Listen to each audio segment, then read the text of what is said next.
Hey, what's going on, guys? Welcome to Hybrid Movies episode 24. Hopefully, I'm correct on that. I'm your host, Nick, and I'm joined, as always, by Luke.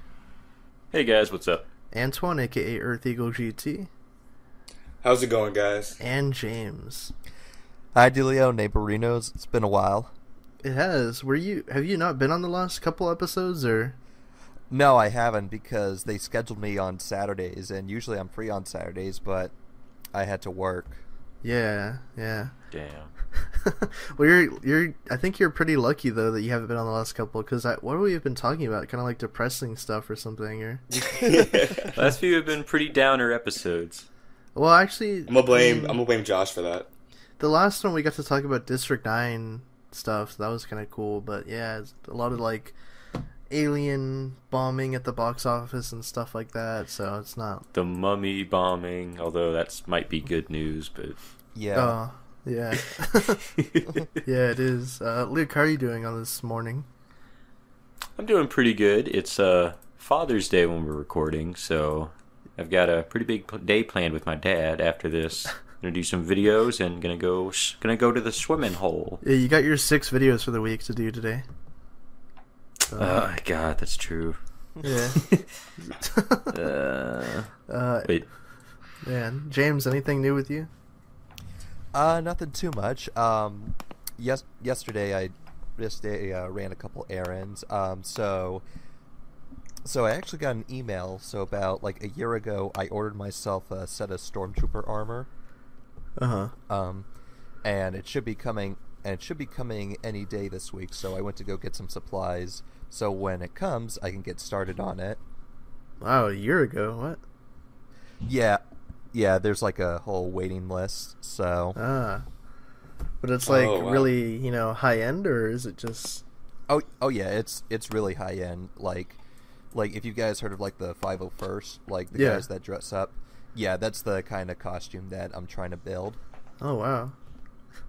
That would be pretty cool, actually, because those guys are dedicated. Like, you see those costumes, they're like, wow, those are really that looks like the movie right there. So. Oh yeah. Antoine, anything? Any new updates with you? How's LA been treating you? It's been good. It's getting hotter out here, so that's nice and bad. But yeah, just doing more with like this job I'm at, and it's just fun. Got to see a lot of cool things that I don't know if I could talk about because I didn't fully read the thing that made me sign. But it's great. It's going good. Yeah. How do you know anything? Because I know Conan does like he does a show during Comic-Con. Like he actually goes to Comic-Con. He has like his set and stuff. Are you gonna be there, or is that? I know he is gonna be there, and then like the department that I'm in, they're definitely doing a lot with that, but I don't know if I'm exactly gonna go or not. I have no idea. So I hope so, but I didn't. They put me a lot of the stuff on the fly at the moment, so I just have to wait and see. That would be cool if you could go, because then we could do like a almost full hybrid meetup there. Yeah. So, what's new with me? Not much, really. Just kind of same old stuff. Getting ready for Comic-Con, though. That's coming around the corner very soon, actually. I think a lot of people are going to be very busy towards the end of this month and then into next month, so interesting stuff for the future. But let's get into the show here. So our first segment is, of course, talking about movies that we recently saw and then looking at the week ahead. So, James, was there anything that you got to catch over the past couple weeks? I saw Wonder Woman twice. And that is something that I never thought I'd say in a long time. Yeah, DC movie, twice. Yeah. No, it's just like I am really proud of what Wonder Woman has done. Just like the characters, it looks colorful, story is great. The ending is kind of probably the weakest part, and it's funny because like my dad says that, oh yeah, ending was the weakest part, and I said, you haven't even seen it, and he was like, no, but I heard. So I heard it. Yeah. Wow. But yeah, no, like, yeah, and I agree with him. Like, I'd say my favorite part of the movie would be when they first get to London up until Wonder Woman's fight with Ares. Mm-hmm. Wait, so the entire second act? Well, yeah. That was my favorite part, that whole act of the movie. I mean, yeah, for me personally, that's what I really liked. Okay. I really like the team that Wonder Woman's with, and like watching it, it was just like, forget the Justice League. This is the team that Wonder Woman deserves. Yeah, they were pretty cool. Yeah, what about the first act? I heard the first act was like 3 hours long or something, and it's like, Well, the first act, it's it's world building. It's trying to build up these people. It's really nice to look at, the island of Themyscira. mm-hmm. Yeah.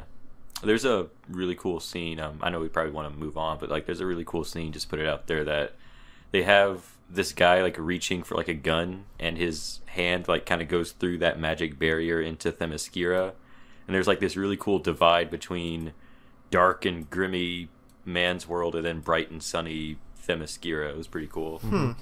Yeah, well, I was watching the movie and I was like, okay, how is it that people have not come across Themyscira before? Why are they only coming across it now? And They killed them. Yeah. Well, yeah, no, watching it a second time, like looking at the battleship, it looks like it's sinking, so I'm thinking, okay, so what probably happens is that any ship that comes through, whatever magic happens, it causes it to sink. Right. Yeah. So I still have not seen Wonder Woman though, so I never will. But anyways. Oh, sorry. He's not going to see it. It's fine. Antoine, anything new that you got to watch over the past week? I still haven't been able to see Wonder Woman, but I did see All Eyes on Me begrudgingly. I know I've been talking a lot of shit about this movie, and I was right. It's bad. Yeah, it's bad. Yeah, I heard it was it's really bad. It's imagine like like those Lifetime biopics that are terrible. It's like that, but worse. Oh.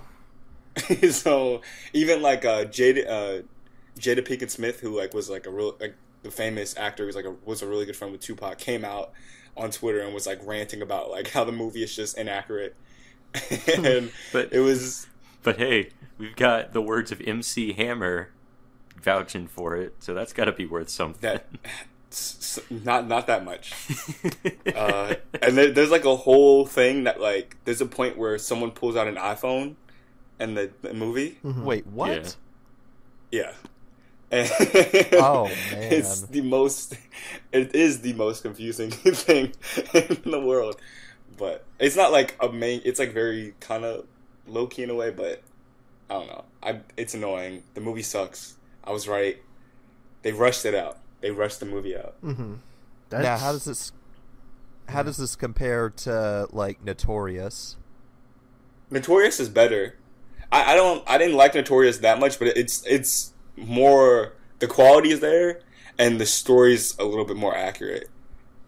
This is just like a mess. Mm-hmm. Like it literally feels like after Straight Outta Compton, they're like, fuck it, let's make Tupac, and then they just kind of like push the script that like a freshman out of high school made, and then just like, yeah, let's do it. Mm-hmm. So interesting. it's bad. It's uninspired. That's a I guess shame. that's a better word for it. Yeah, that's disappointing. Luke, any new movies that you got to watch? No. I mean, like Antoine said, All Eyes on Me, I was interested, but yeah, that's not looking like something I want to go see. Mm-hmm. I almost saw Rough Night last night, but thank God I stopped myself. What? Thank God I convinced Devin otherwise. So Jeez, that's why. she wanted to go see it. My sister was like, "It looks so funny," and I was like, "No, it doesn't at all." Okay. I also didn't see anything new, so I was planning. I also didn't see Rough Night. Yeah, I also dodged that bullet, but I don't know, I was planning on seeing something new. Because I mentioned last episode, like, there's a couple movies that I did want to see. I think it was like It Comes at Night and something else that's been in theaters for like a week or two. Maybe The Mummy, actually, that I was just gonna go check out and see how terrible it was. But anyways, like, I don't know. I just didn't end up going to the theaters this week, so But maybe this upcoming week I will, because we do have some interesting movies coming out. So finally, moving on to our coming soon segment, we have Transformers: The Last Night on Wednesday, and something that's actually coming out tomorrow, the 19th, is Resident Evil Vendetta, the new animated film. So I actually didn't even know that. Oh yeah, that's interesting. I'm looking forward to that because those animated movies are always good. I think this one has Leon in it too, so. Yeah, it's a Leon one. So I'm looking forward to that. But Luke, are you going to see Transformers: The Last Night? No, I'm not. Okay. I said I would never go see another one, and I am not going to cave in. It's only 2.5 hours, though. It's not that bad. I mean, I don't care. I'm not seeing it. I don't want to see it. Okay. James. Marky Mark is a knight. James, are you looking forward to working this week with Transformers? Or? Well, it's something I got to do. I'm getting money for it. Yeah, I mean, it'll probably be. I mean, it is what it is. Though I wouldn't be surprised if people are still coming to see Wonder Woman. Mm-hmm. That's in the trailers. Now they're showing critic reactions. It is what it is. Yeah. Now, as far as like, am I going to see it? I'm with Luke. No, I'm done with Transformers. I'm done with Michael Bay. Period. Yeah. Well, Michael Bay. I mean, 13 hours wasn't terrible. I thought it was pretty good overall, but.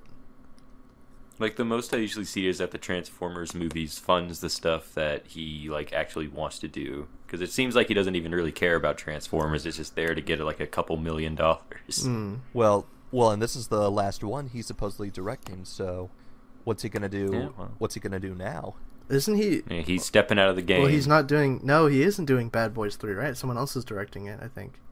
Yeah, I think someone else is doing that. I would have liked him to just do that instead, but I mean, obviously that's not happening. So yeah, so I mean, I guess we'll see what happens next. Yeah, probably another soldier movie. Antoine, are you looking forward to Transformers 5 Won't Die?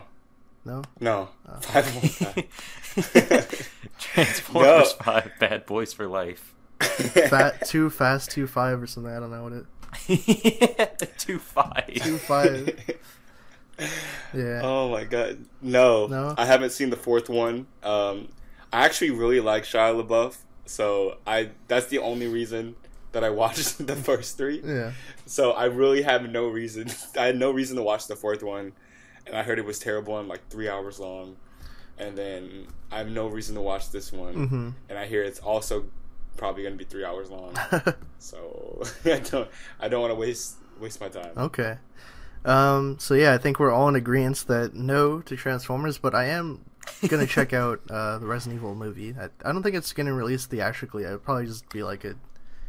I think it's playing at mine because it's partnered with Fathom, but I had to get tickets like earlier though. So it's a Fathom event thing. So it's probably a 1 day only. Yeah. Okay. Mm-hmm. Yeah.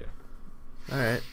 So yeah, I think that's wrapped up the movie talk for the week. So let's get into the news segment of the show. We have the Oats Studios Volume 1 film that got released. It's called Rakka, I think, or Rakka, whatever you want to call it.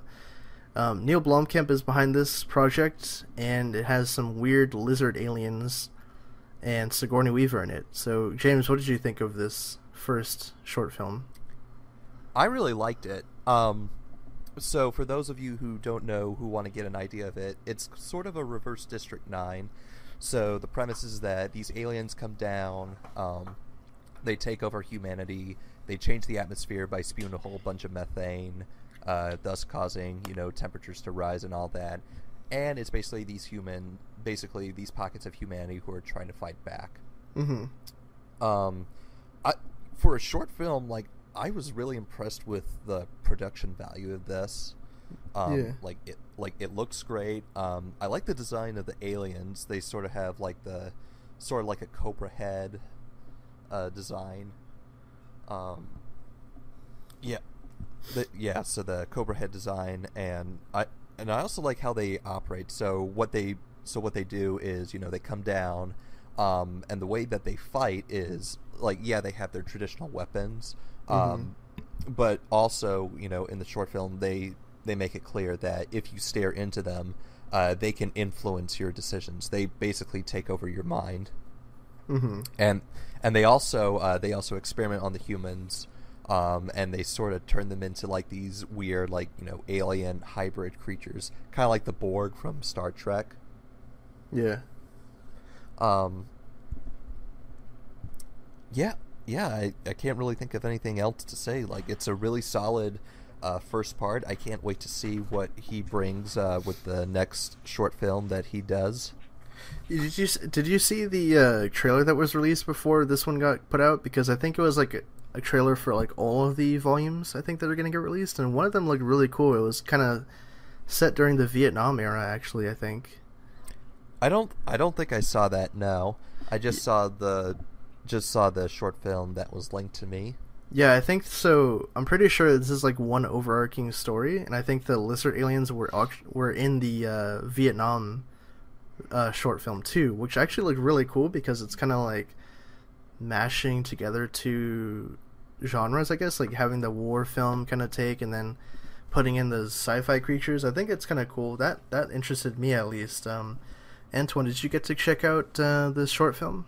No, I didn't get a chance to. I really want to because how you guys are describing it sounds super interesting. So probably right after this podcast ends. I was supposed to have plans today, but literally I got a text saying, "Oh, I forgot it was Father's Day," and then it's like, "Oh, okay." Well, so I'll probably just check that out. Yeah. Show it to your dad. I don't have a dad. No. I'm sorry. No, it's I'm fine. sorry. Yo, side note, I love saying that joke to people because if you ever play that game, Two Truths and a Lie, I'll say like, Yeah. my dad bought me whatever, and then I'll go to like, I don't have a dad, and people get like super sad, but it's funny to me. Sorry, it's always funny when people are like, why don't you do whatever? Dang. It's all good. It's all good. Happy Father's Day. Yeah. Happy Father's Day. Yeah. So, Luke, did you get to see this Neill Blomkamp short film? I didn't get to see all of it. I had wanted to, just I guess time just kind of got away from me, and I guess also I forgot about it. But I saw bits and pieces of it, and it did look pretty cool. There was like an apocalyptic survival sort of feel to it, and I saw like a few scenes from it that just a few horrific scenes in this. There's a few really grotesque out there stuff. So I mean, I can't wait to watch the rest of it because from what James described, it is pretty cool. And also, I'll check out that trailer too, because I didn't know that they had all that new stuff in it. I just thought that they just released this.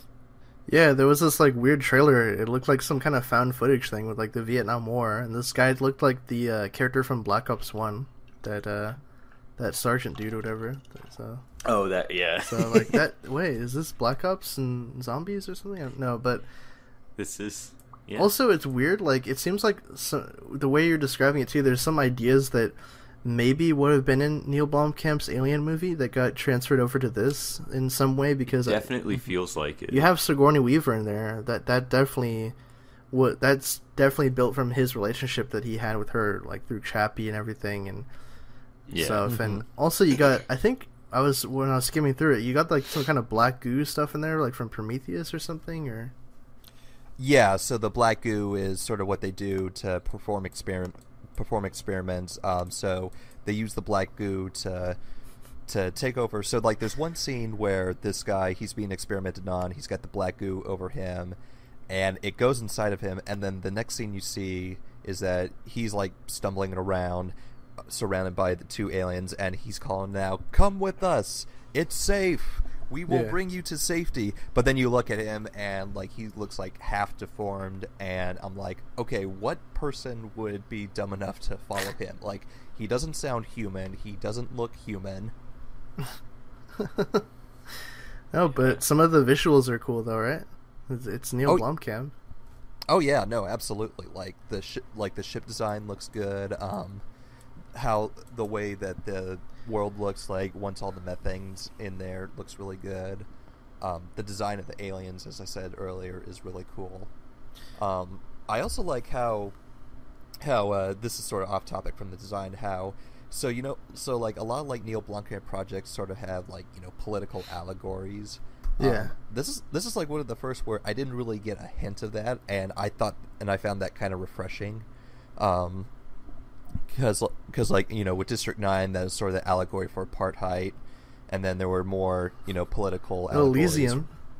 Yeah, with Elysium between like the rich and poor. No, Chapey Yeah, Chapey. Chapey. had Diantvord or whatever they're called. Yeah. Diantvord or whatever. I don't know. Yeah. Damn band was in it. That made no sense to me. But anyways, were there any robots in this short film? Because he always loves his robots. Nope, there weren't any robots in there. Unless if you can't. Well, actually, I take that back. So, like, when I said earlier, when they experiment on some of the humans, they sort of put machinery in them, and with one of the characters. So, like, there's one of them who, it's been experimented on. He's got the machinery in him, and so when he gets captured back, what they do is they're trying to use him because apparently it gives him the ability to look into the future and see like how the humans will fare against the aliens. Yeah. And so they're trying to use that to their advantage to plan their next move. Yeah, that's why I was saying earlier it was similar to the Borg from Star Trek. Interesting. I gotta watch this now. Yeah, this sounds good. Yeah. Yeah. Yeah. Anyways, interesting stuff. Like, just the idea of him launching this studio to do... I mean, I think it's in his tagline. It's going to be experimental short films, right? So it's stuff that even the filmmaking techniques he's using are like weird close-ups, like awkward angles and things like that. Stuff that like weird cuts and editing and whatnot. So I'm interested in his endeavor. I think is it like YouTube and Steam that he's trying to like partner with for this? Because I know it's on Steam too, which is weird. So I mean, maybe this is his like kind of teaser trailer to show Hollywood that he can do another movie, because he hasn't really done anything since Chappie. So well, I mean, we know he could do another movie. I think the problem is that sometimes some of his stories get kind of ridiculous because I remember watching Chappie, like by the time it got to the ending, it's just like, okay, this is kind of silly. Yeah, and I don't think, like, I'm trying to think. I mean, he had Alien in the works, but that was it, really. Well, I mean, did Chappie and Elysium and stuff do well? No, because I mean, like, right. Like, I mean, if he had ridiculous stuff, but it made money, I would assume that would be like, all right, let's get him for another thing. But I mean, if they're not making money, it doesn't even. That's why the fucking Transformers keep getting made. So I mean, I don't think it really is more like his stuff goes off the rails. I think it was more just he might not be fiscally viable. But I guess this could probably show them that he can still make really good stuff. Well, and I think I think I remember District 9 doing pretty well. But I think part of it had to do was the financial backing and production of Peter Jackson. Yeah, and I mean, like, also that movie was like a long time ago. So I mean, true. So District 9 did great. Elysium did okay. Chappie didn't do well. But the thing that I'm noticing is all of his movies are made for a very low budget as well. So right. So I guess at least it's not like a huge like detriment to them, but still. Yeah, Elysium was actually his most expensive movie, surprisingly, I think. So yeah, Chappie was made for a shoestring budget, actually. I'm surprised, but I think that the great thing about him is like his visual effects and being able to work in that kind of a budget frame where it's very small and he can do all that kind of cool stuff with it. But I think we've said our piece on Neill Blomkamp. If you're interested, go check out the Oats Studios Volume 1 short film. It's out on their YouTube channel right now, Oats Studios, and give it a watch because it's some interesting stuff in there.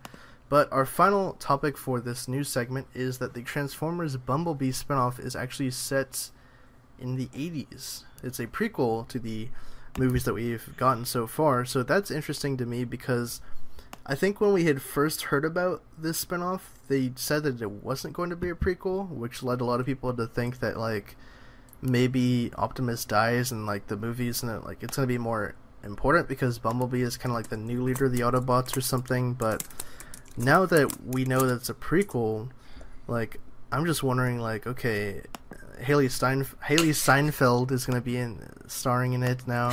she's going to be driving around in Bumblebee.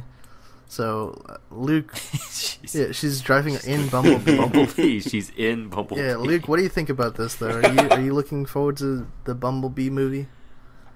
Didn't they also say it was animated? Didn't they say they were doing some animated spin-off thing? I thought it was Bumblebee. I don't think it's not. I don't think so. All right, well, I'm not interested Oh. because I don't even know what the time frame of these fucking Transformers movies are. It's like apparently the first time they ever come is like in 2000 whenever, but then they have fucking Starscream working with Charlie Chaplin in 1920 something or whatever. So I don't even understand the time frame of this shit. So I'm not really that interested. Okay, Antoine, any thoughts on the Bumblebee movie? You know, I'm excited because they're gonna do a prequel to the Wiki family, and no, I'm not gonna watch this. Like, so I think this is the next movie, actually, though, because I didn't know it was coming out next year. So I'm just wondering, okay, when is this starting production? Because if it's coming out like next summer, you gotta start shooting now, basically, really. Yeah. So I'm just like, whoa, that's a weird time frame. James, any thoughts though on the Bumblebee movie in general, and then it being a prequel set in the 80s? I mean, like, when it comes to Transformers, like, Transformers in the 80s go hand in hand. Yeah. So like, I give it merit for that, but at the same time, you know, I was really burned with Transformers Age of Extinction, so I don't know if I can really bring myself to watch this. Mm-hmm. Is Michael Bay involved with this in any fashion? I'm not sure. I don't know if he was going to be like a consultant or something, or if he's just leaving altogether after the last night. Yeah, if he leaves altogether, that's fine. Then maybe there might be a slight chance I might see it. Mm-hmm. Yeah, but yeah, like you said earlier, like, it's supposed to come out next year. They haven't started production. Like, I don't know how they're going to do it. Yeah. Is this going to be a super low budget found footage movie about Bumblebee in the 80s? And Oh, I hope not. There's like a big fascination with the 80s. I don't know. Weird. With Haley Seinfeld in it. So, there you go. She embodies the 80s, so there you go. Yeah, didn't she just Perfect. do that movie in the 80s or something? I don't fucking know. Age of 17 or something? I think that was I don't know. period piece. I don't know what she's fucking... I don't think that took place in the 80s. Oh. Because they did have smartphones. Oh, never mind. So my thoughts on Bumblebee, no. Okay, moving on. Questions. Our only viewer question this week is from Scottapire Pop Cult Fan. He says, this is going along with our news topic, but he says, since The Mummy isn't doing well, do you guys think they should change the direction of the Dark Universe, going more straightforward into horror films? That's what I'd prefer. So I think that's pretty much what we all said earlier. It definitely seems like they should pick some sort of tone or direction for the universe, because The Mummy definitely looked like it was a mishmashing of things, like it didn't know what it wanted to be. And I think even I've heard from Rob's review on the channel, which you guys can go check out, that he said the same thing. They didn't know what they wanted to do with the movie, so that's probably why it kind of failed and didn't click with people. So Luke, any thoughts? Yeah, like, I mean, I guess they just didn't really know what would appeal to like a large scale of people, and I guess what would bring them back for like future movies. Because if you want to do a cinematic universe, there's got to be like these connective pieces, but it's like a horror franchise too, so it's kind of hard. I don't know, because like you guys had kind of mentioned it previously. I wasn't present for that, but like you had mentioned the whole thing that they should do stuff a little bit more personal. And honestly, if they just kind of had like little tiny connections to the other movies and just focused on like a straight up like monster movie or something, I feel like that would probably work in their benefit. If they just go like a little lower in budget and just go a little smaller in scale, because I didn't understand the point of a mummy trying to destroy the world. I can't remember if that's what the plan was in the last Brendan Fraser movies, but those were like a different kind of movie altogether. If you're doing like a horror movie, it never really makes sense to have the main guy have his sights set on like the whole world. Yeah, because that never. Yeah, that doesn't make any sense, because there's going to be a sequel. So yeah, like a horror movie is like a personal thing in and of itself in terms of dealing with characters, and that's always like the best thing to do, because like a horror movie always kind of looks into the main character's sort of fears and how they're dealing with like a terrible dilemma So when you extend that to everyone in the world, it just kind of doesn't really click all that well. Okay. Antoine, any thoughts? Yeah, I mean, I agree. We kind of talked a little bit about this earlier too, but yeah, it should be like it should have been more smaller scale. Like, even the reasoning behind the Mummy kind of felt weird. At least I heard. I'm talking about like the newer movie. I heard it was like she just wanted to take over Egypt, and now it's like it just all of a sudden like she wanted to take over the world, and it wasn't like as like direct. Yeah. So I remember with the old movies, it was more or less like. I don't know if no one like directly said like I don't remember too much about the third one, but at least in the first two, it wasn't like I'm gonna take over the world. I'm pretty sure it was just like Egypt. Yeah. And that's what made it a lot more personal. They were also in Egypt, so they weren't like in wherever. They were like in this one place for the most part. They might have been in London like a few times in some of the movies, but yeah, I mean, yeah, it's smaller scale. Like yeah, especially like if we know sequels are coming, we obviously know the villain's not going to win. Unless they did a twist and the villain did win. I mean, I guess they're all villains. I don't know. It's weird. Okay, James, what do you think about this new direction? Yeah, man, I think pretty much everything's been said here. Yeah, no, like I hope they take this as a learning experience, and they'll see it, not just through critic reviews, because if a movie gets bad reviews, as long as it makes a whole bunch of money, they don't really care.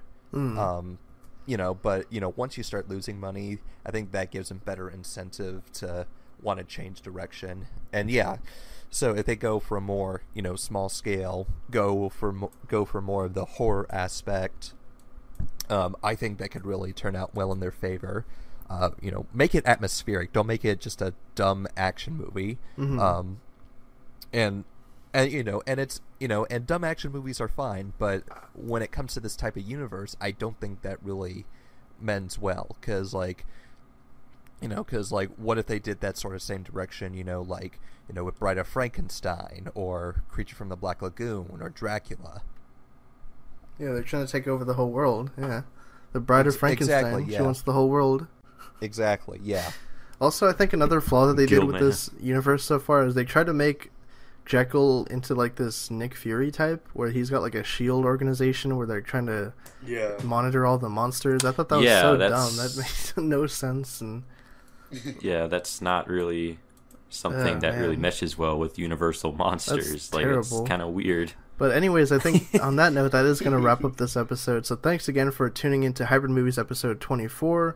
If you want to tweet me questions for the podcast or just talk about movies, you can find me on Twitter at who's_Nick. Luke, where can the people find you? I am at Baron_Zemo1 on Twitter. Okay, Antoine? You can find me at EarthEagleGT on Twitter and on YouTube. Okay, James? You can find me at Hair Beverage on Twitter. Alright, awesome. So with that said, we'll catch you guys on the next one. Later, guys. Peace. Until next time.